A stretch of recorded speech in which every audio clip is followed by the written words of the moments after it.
Today's episode of the Bleav in Steelers show is brought to you by BetOnline.ag. There's a lot of great NFL futures to wager on. You've got NBA Summer League, Major League Baseball as well, Home Run Derby, All-Star Game this upcoming week. If you've got a bet on any of the action, BetOnline.ag is the place to do it. Just use our promo code Bleav. That's BLEAV. You can see that on your screen right now to receive your 50% welcome bonus on your first deposit. BetOnline, where the game starts. Welcome into the Bleav in Steelers show. I'm Mark Bergin. Very excited to be joined tonight by Jeff Hartman. He is the host of the Let's Ride podcast on the Steel Curtain Network. And Jeff, thank you for coming on. We're doing a home and home. You were gracious enough to have me on your show just a few weeks back. Here you are now as a guest on the Bleav in Steelers show. Welcome in.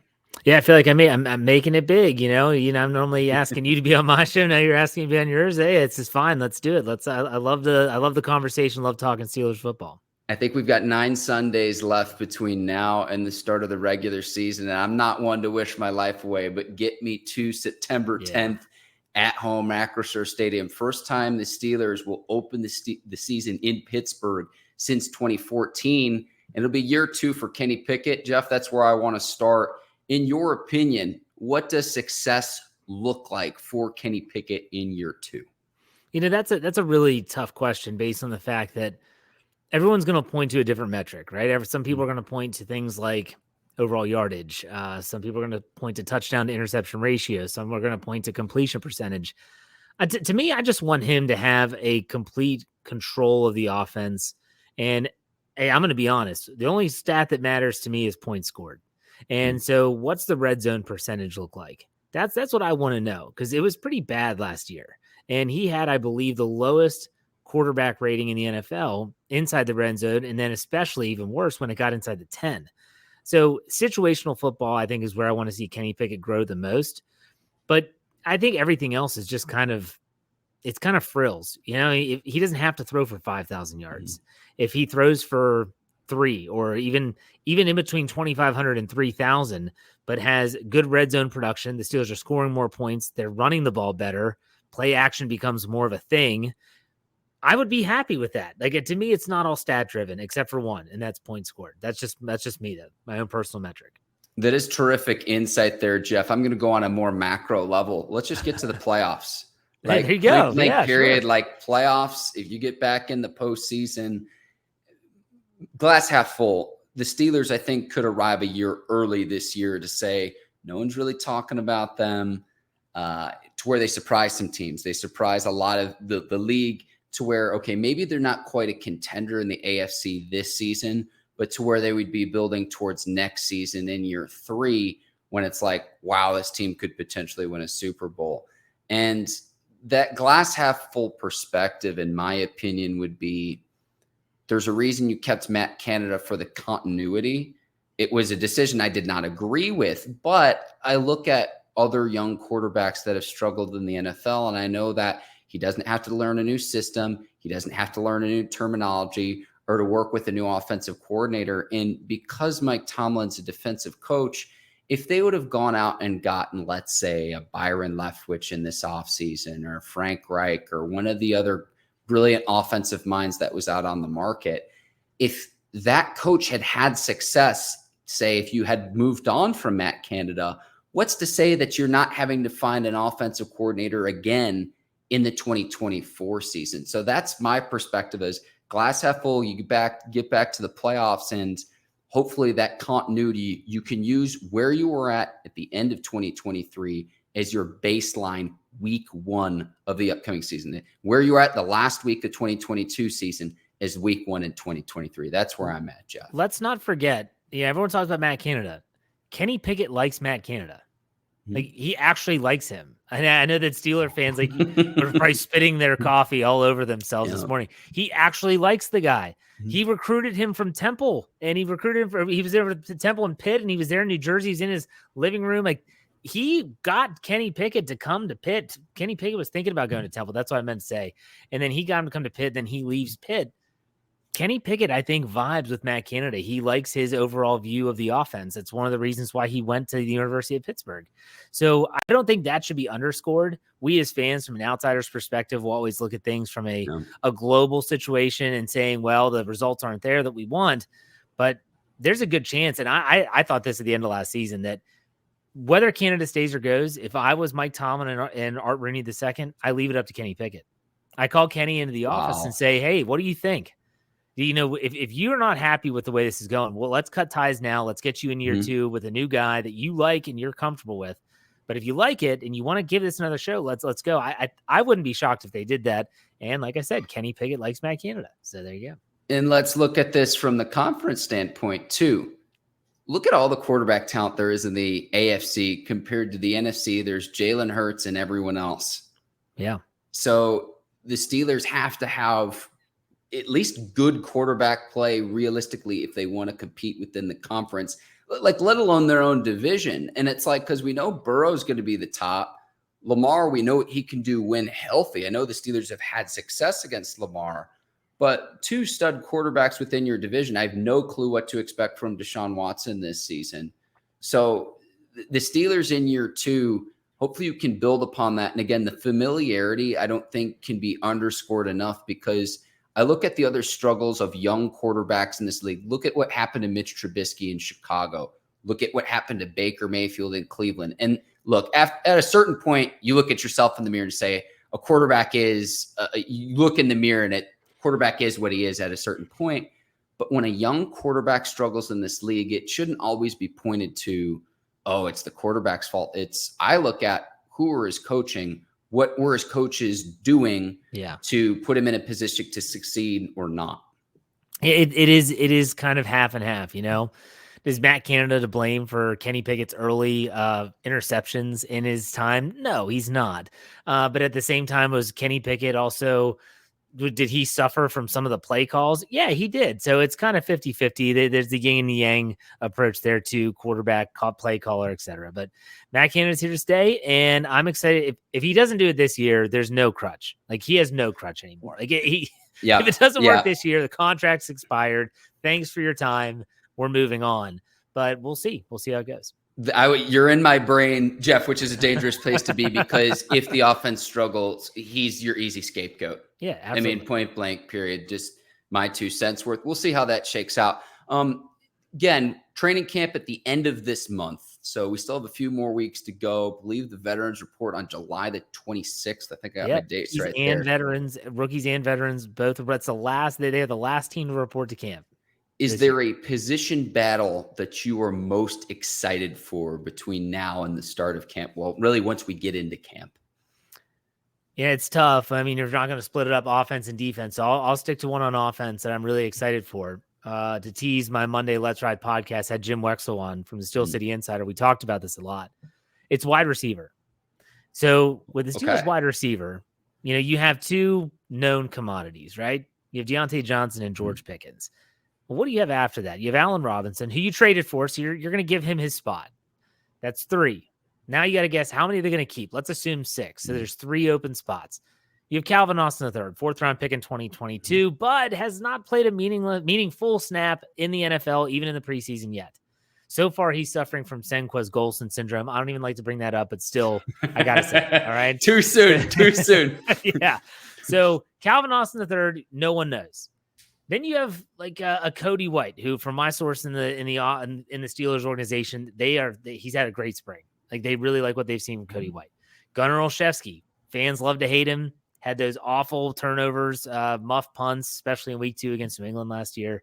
You have Hakeem Butler from the XFL. What is he going to bring? You know, everyone loves the size and the speed.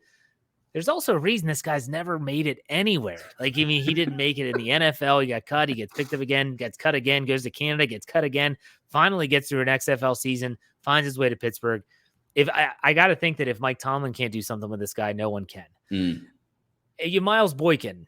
Miles Boykin is your gunner on special teams. Very good at that. So he has value there. I'm going to put him as number 4, not the number 4 in terms of depth chart, but he gets a spot because of special teams. So if you're only going to have 2 more openings, who is that going to be? You know, everyone assumes Gunnar Olszewski is going to be cut, but What if the guy finds his way as the slot guy if they're not going to use Allen Robinson in there?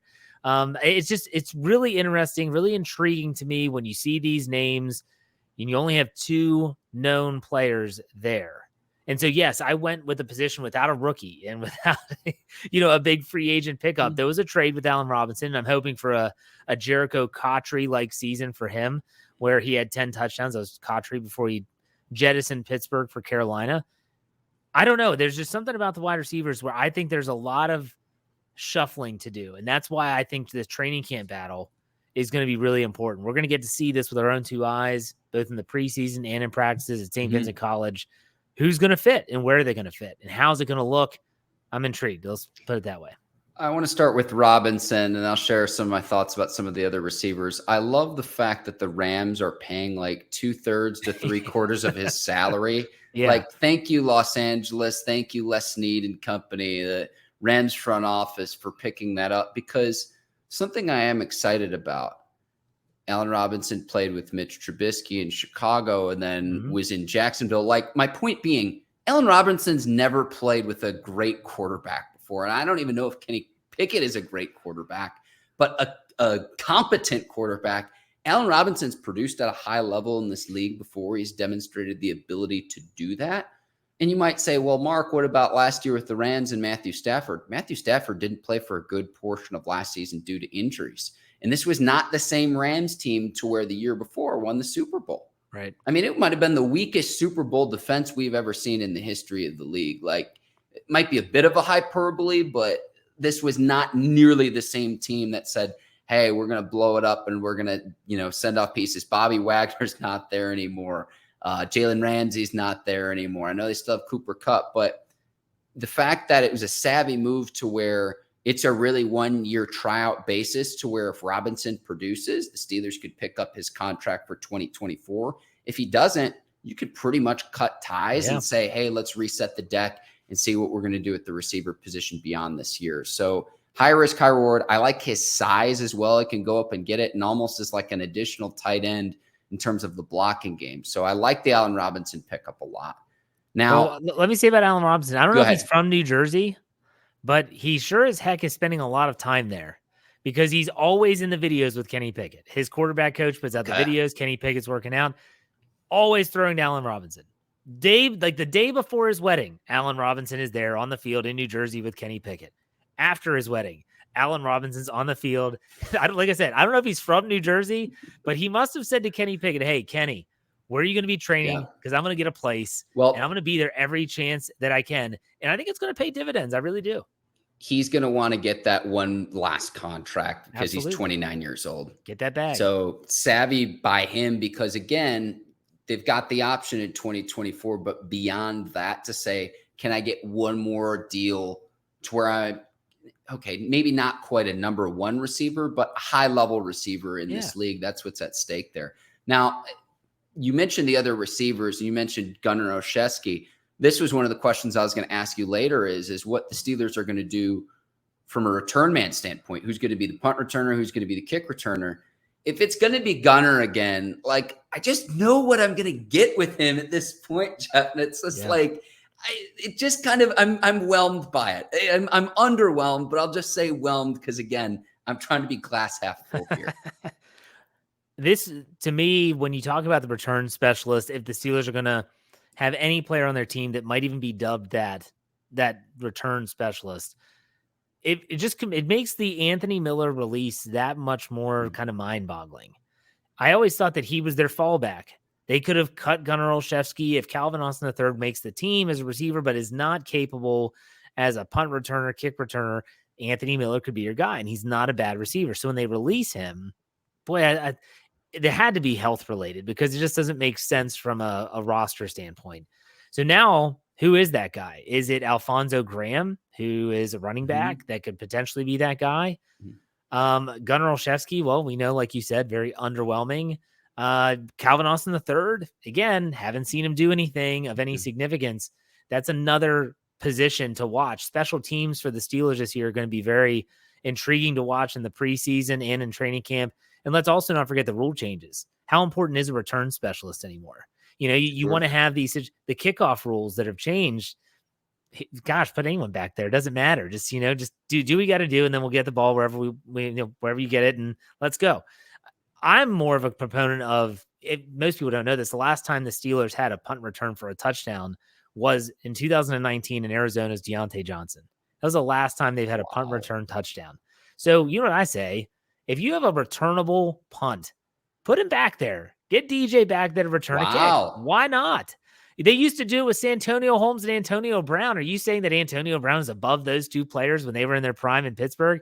I'm not. So Deontay, hey, you're not going to have you out there, those red zone plays where, we're just going to fair catch it. I want you back there where you can actually do some damage. Let's see what this guy can do. You're not going to, I don't save a roster spot for Alfonso Graham if he's only going to return punts. It's not worth it. Not in today's NFL. Get someone back there. Make it Deontay Johnson. Who cares? Let's go. Let's see what we can do. That's my own personal thought. And that is not conventional wisdom, by the way. No, you've made a great case, though. You've convinced me. I will say this. I think the fourth receiver slot would go to Calvin Austin III. The acquisition of Robinson helps not put too much of a burden on Calvin Austin III because he dealt with injuries a year ago. So then it's like, are you going to get 5 receivers or 6? And then again, you mentioned Miles Boykin, made the case for him too. And then, I'll say this though too. I am tantalized by you mentioned Hakeem Butler, and I look at that fake punt pass where there's a deliberate offensive pass interference that the referees just miss. But at least in the XFL, he looks like a man amongst boys. Oh, yeah. And and it's like I'll probably be convinced again with preseason, which is meaningless. You watch the preseason, I understand they have to get to a 53-man roster, and for spots, 45 to 53, it really matters for. But it's really no more than a war reenactment. But I still want to see what Hakeem Butler can do. Just again, it's a size thing, and it's an eyeball thing, at least from the tape that I saw when he played in the XFL. This is Hakeem Butler to me. So the more people I speak to that are at practices, they're at OTAs, they're at mandatory minicamp, they're talking to players, they're talking to coaches. The more people that I talk to about Hakeem Butler, they all kind of say the same thing.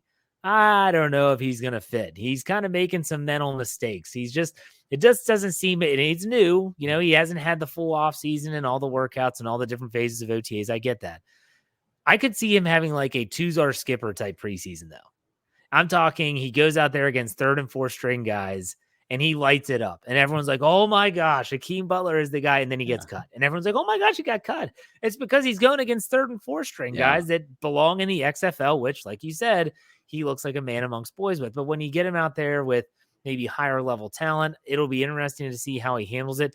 Let me say this. I hope it pans out. But a guy that's that big, that fast, you hope it pans out. We've seen as Steeler fans for a long time that it doesn't always pan out. Whether you're talking about a player like Sammy Coates, who was that big-bodied receiver who didn't pan out. Whether you're talking about a Lima Sweet, big-bodied receiver, didn't pan out. I could go down the list. We probably both could. And it's pretty lengthy, unfortunately, of big-bodied receivers, Fred Gibson, that just don't pan out. So, so you know what I'm talking about. I hope it works out, but I'm not holding out hope here. Some people say their prayers before bed. Jeff Hartman, it sounds like you just go for failed Steelers receivers.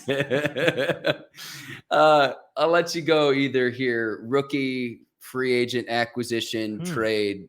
Who's your favorite new addition to the team this season? Wow, this is a tough one. I'm going to have to go with, again, trying to think about the draft class and the expectations there. I think those expectations are unbelievably and probably they're so lofty that I feel like the Steelers fan base is setting this whole class up for failure, at least in their own minds. Okay. I think they're going to be great down the road, but it just might not be right away. Whether you're talking about Broderick Jones, Joey Porter Jr., Keanu Benton, Darnell Washington, Corey Trice, we all have these names like these guys are going to play right away. They'll probably play, but I just don't think in my own mind that they're going to come in and just contribute and be that guy. To me, my favorite addition, and this is a toss up between a couple players, but I'm going to have to go with Isaac Seumalo on the offensive line. Okay. Here's a guy is a proven commodity. This isn't a rookie. This isn't fingers crossed. We hope this pans out. This guy's done it. The only thing that's kept him from getting to the highest level is injury. And that's an issue. But when he's healthy, like he was last season for Philadelphia, the dude's dominant and he makes everyone else around him better. So if Broderick Jones isn't ready, he's going to make Dan Moore better at left tackle. He's going to make Mason Cole at center better. He's already making James Daniels on the opposite side of Mason Cole better. The knowledge he just has is so vast. And when you hear someone like Jason Kelsey, the veteran, say, this is the smartest guy I've ever played with, well, I take notice for that. And so the Steelers along the offensive line last season were improved, but a lot of that improvement was based solely on the fact that they had continuity. They missed snaps. No one missed an entire game. That's not going to happen again. So it just needs to be better. That offensive line play needs to be better. So I'm going to go with Isaac Seumalo as my favorite. A close second is Patrick Peterson, by the way. That's a close second place, but I'm going to go Seumalo over Peterson. We'll talk Pat Pete here in a second. Okay. But you mentioned the upgrades along the offensive line. When you bring in the two Philly boys, Herbig being the other as well. I know you got both Herbig brothers now from the draft too, but you bring in the two Philly boys from a team, and I know Herbig didn't play for the Eagles last year, but from an organization to where last season when the Eagles went on their Super Bowl run, most rushing touchdowns, regular season, postseason combined in league history. So you can play smash mouth football to where you could run it down teams' throats and assert your dominance at the line of scrimmage. It's something Pittsburgh hasn't had. And Pittsburgh really hasn't had a strong running game since Le'Veon Bell was doing his thing. And then leads to the contract dispute. They've been bottom of the league in rushing really since that happened. And we're talking 5-6 years ago now. So for me, it was Broderick Jones because he was the first offensive lineman the Steelers have taken in the first or the second round of the draft, dating back to 2012 and David DeCastro. So let's get back to that smash mouth. We're going to run it down your throat and develop that continuity on an offensive line. What better way to get a offensive line in rhythm to where you could put your body weight on an opposing defense play after play after play, and you can't stop it because come the third and fourth quarters, come November, December, January football, it's a mentality and it's something Pittsburgh hasn't had. And it's like, yeah, keep Kenny Pickett upright and clean. But to develop that continuity with Najee Harris, with Jaylen Warren, that's more so what I'm excited about, to where Pittsburgh from an offensive line standpoint, and I'm not a guru, but I know enough with my eyes to know that they haven't won that line of scrimmage battle from an offensive line standpoint. It's been several seasons. With Broderick Jones, I'm fine if he is the starter, as long as he earns it. As long as it's not Kendrick Green. As long as it's not Kendrick Green in 2021, where they had, Kendrick Green's going to start. Why? We have no one else. And so Ben Roethlisberger had to have Kendrick Green as the center in his final professional career, which is a sin. Nonetheless, I'm not going down that road. But with Broderick Jones, a 100% beats out Dan Moore, then yeah, start him. Let's see what he can do. He's a road grader. Put Darnell Washington right on his hip. Those guys did that in the SEC like it was nobody's business, and they just steamrolled dudes. They'll do it in the NFL too. If it happens right away, that's great. I'm also okay, though, if it doesn't happen right away. If it's week 4, week 5, or even after the week 6 bye, I'm okay if Broderick Jones takes some time to get acclimated and to find his way. I'm okay with that. I really have come to grips with that. I don't think it would be a bad. There's some people, fans, that say they traded up to get him. You've got to start him. I disagree with that 100%. You don't fool with your quarterback's blind side. Yeah, especially when Myles Garrett's in the division too. And Myles Garrett, Nick Bosa, Max Crosby, right out the gate. Come on now. If he waits a little bit, I'm okay with it. Now, if he does beat out Dan Moore Jr., do you think Dan Moore Jr. would be able to flip over to the other side and give Chooks Okorafor a run for his money at the right tackle position? Or do you think Chooks stays put? I think Chooks definitely stays put. I think the question is, can Dan Moore actually get acclimated on the right side? These are two guys that when you look at their body builds, they should be opposite. Like Chooks Okorafor is built like a left tackle. He moves like a left tackle. He's not the road grader. Dan Moore is the road grader. He should be on the right side. But for some reason, these guys, it's like they have 2 left feet or something. Like they can't figure it out. They have to stay on their side. If Dan Moore somehow turns into a quality right guard a la Marcus Gilbert when he made the transition when he came out of Florida, well, that's fantastic. You now have your bookends for a long time. But I think it would be more of a toss-up, a battle on the right side. again, I hope that Broderick Jones wins that job, and I hope that they do have that right tackle battle. I don't know if that'll work out. I think Dan Moore could be the flex guy if it doesn't. You mentioned Patrick Peterson. I hope he has gas left in the tank, and if not, at least the knowledge base that he can pass on to the young rookie cornerbacks in Joey Porter Jr., Corey Trice Jr., because you've got him, Minkah Fitzpatrick, who played at all pro levels. Now, the reason I'm mentioning the DBs, though, is look across the division, right? So we know what Cincinnati has in the trio they have with T. Higgins, Jamar Chase, Tyler Boyd. Baltimore also makes some upgrades this offseason because you bring in OBJ, Zay Flowers in the draft. Don't sleep on Nelson Aguilar as well over in Baltimore. And then look, Amari Cooper, one of the best route runners in the league over in Cleveland. I will never sleep on him. I don't know how much more Cleveland has at the receiver position beyond Amari Cooper, but I look at, okay, you make those moves to get bigger cornerbacks as well. Something else I noticed, though, each of those guys is like 6'2". They're 6 foot plus, but bigger cornerbacks to match up against the stud receivers you're going to go up against your division. Can they hold up? That's what you hope for with Patrick Peterson. And look, if you don't want him chasing a number one across the field, he was playing mostly zone last season over in Minnesota. I think he's adept enough at this point in his career to where if you want to keep him on the left side like you did with Joe Hayden, he has enough experience at reading right-handed quarterbacks in this league. You know, most quarterbacks are going to be looking immediately to their right side as soon as they take snaps, just based on the hand that they use. If you want to keep Pat Pete over on the left side like you did Joe Hayden, I'm cool with that. I think Patrick Peterson, first, yes, he is getting up there in age. And this is the same conversation that's happening that surrounds Cam Hayward every year. Yep. When is Father Time going to catch up with him? Well, the one difference between Cam Hayward on the defensive line and like Patrick Peterson, he is an athlete that has definitely slimmed down as he's gotten older. It's smart. He's carrying less weight. He's more agile. He's more probably durable. Coming off of a great season last year in Minnesota, by the way. Like, I think he had 5 interceptions. Probably should have been in the Pro Bowl, if I'm being honest. He's still playing at a high level. But the one thing he does, and if you listen to his podcast, the All Things Covered podcast with Brian McFadden, he always talks about these little tricks, these little things that cornerbacks can do that they get away with because, well, if you've done this game, if you played in this league long enough, the little tug on the jersey, they've got the little, oh crap, what do they call that? The move where they tug the jersey, which kind of, the slingshot, that's what it is.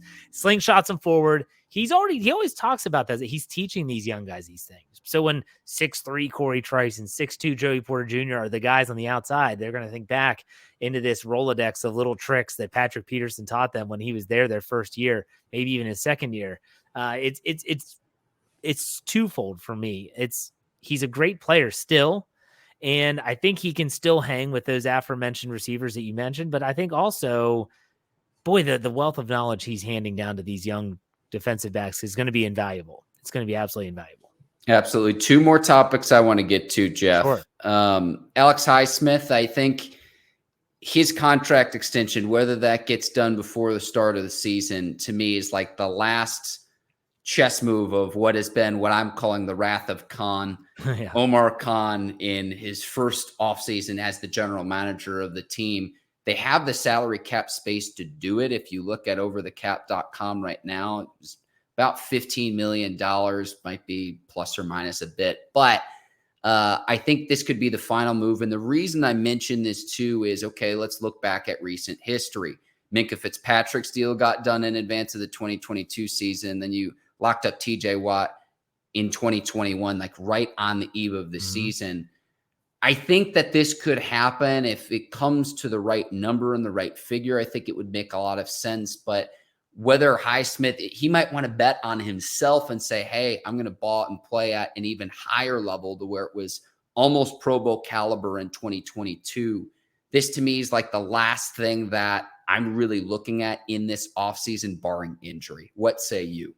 Yeah, my source in the Steelers organization says it's basically just semantics now. They're looking at probably an extension, so you're going to utilize the final year of his rookie contract, so it's not going to mess with the salary cap too much. Omar Khan is an absolute genius when it comes to the numbers game. Like, that's what he did for 20 plus years.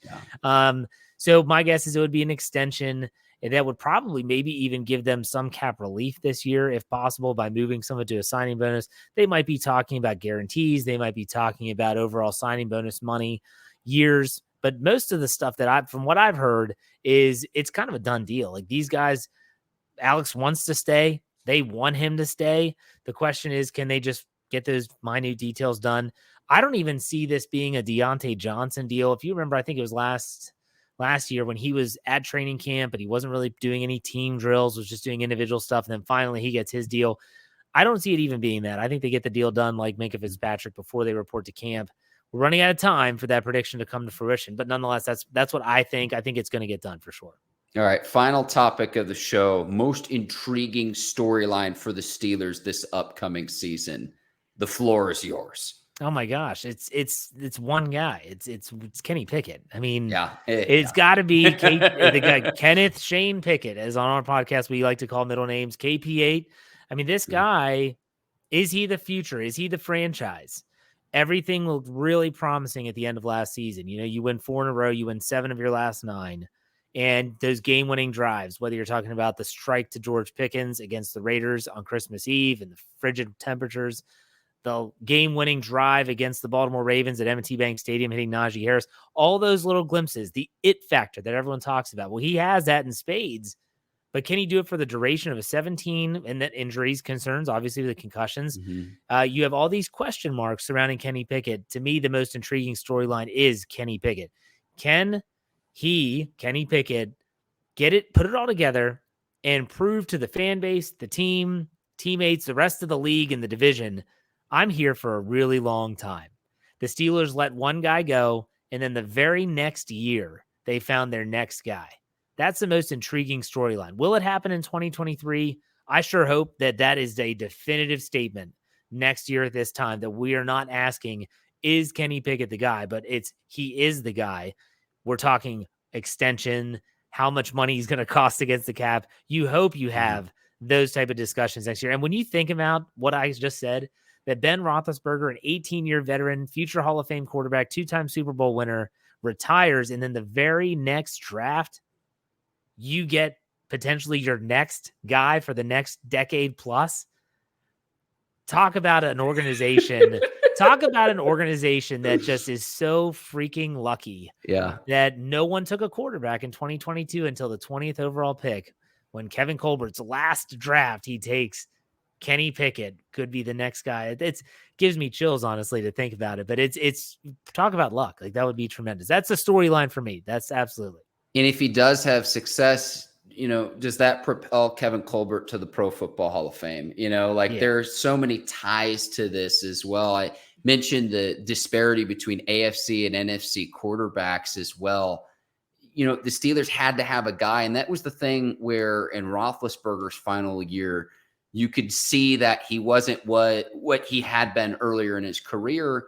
But to that point, the Steelers didn't have an alternative that you could say definitively, yes, this is going to be a tangible upgrade to what we've got now.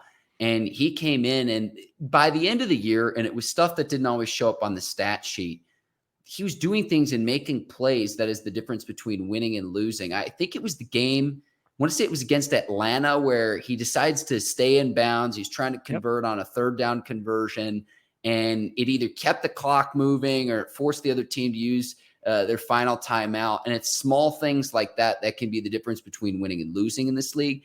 And at least from the demeanor, what you need to do off the field in terms of being the face of a franchise, the CEO of a franchise, I think he has that down. Now, again, there's many facets to the quarterbacking position.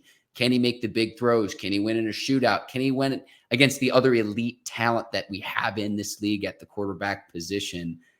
Really, to me, that week 1 game against San Francisco, I know years don't always carry over, but you're talking about a 49ers team that was in the conference championship a year ago. It's going to be a great measuring stick come week 1 at home, Jeff. Yeah, it is. Last time the Steelers had a home game, Antonio Brown was kicking punters in the face in week 1. So I love it. There you go. I mean, let's bring it back. That's not Antonio Brown, just the punter thing. Yes. Jeff, I want to give you the opportunity. Anything you want to plug? How can people listen to your podcast and consume your content that you put out there? Yeah, we put out a ton of content on the Steel Curtain Network. If you go to anywhere where you find your podcasts, you can just search Steelers and you'll find us right there in the top page of any search result. Or you can search Steel Curtain Network. You can find our work on YouTube. Search the Steel Curtain Network. We're on all social platforms. Same thing. Just search the Steel Curtain Network. And this upcoming Saturday, we are debuting the Steel Curtain Network website, steelcurtainnetwork.com. So make sure you check that out as well. Really excited about it. Excellent. That's Jeff Hartman. Jeff, thank you so much for your time this evening, and cannot wait till the start of training camp later this month, and hope to talk with you in the coming weeks at some point during the season. This was a lot of fun. Absolutely. Thanks for having me. I appreciate it. For Jeff Hartman, I'm Mark Bergin. Thank you so much for listening to the Bleav in Steelers show. We'll see you next time. Until then, take care and so long, everybody.